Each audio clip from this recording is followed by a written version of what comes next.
Scheduling Assistant in Microsoft New Outlook and for the web will be moving some of the settings to the toolbar. So let me show you the new location, as well as I want to provide you with a reminder. Let's get started. So I have navigated to Adele's account. Notice that I'm in New Outlook. And let's go ahead and create an event. I want to use the scheduling assistant to invite Nestor and Alex. Click on Add Required Attendee. Now I can look at and see what the availability.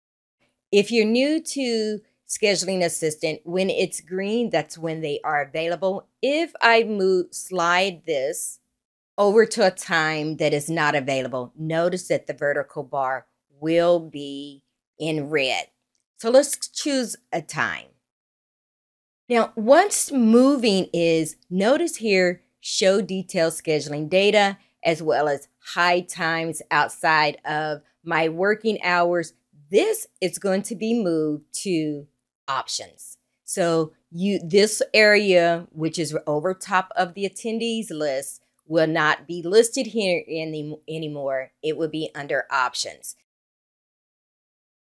Some people was not aware what the show detail scheduling data does. So notice that right now that any of the times it's on the calendar that you will see availability status, solid lines with busy. You will see a indicator for tentative, away, no information, or outside of meeting hours. That is what it's for. If I turn this off, you will not see that.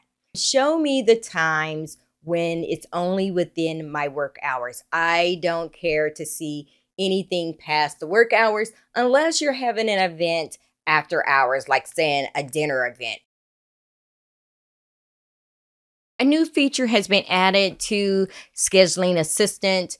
If you are scheduling any meetings with people outside of your time zone, it will also be listed in the attendees column. This is going to be very helpful. You're going to see their direct time, and it's only for internal employees, no one outside of your organization.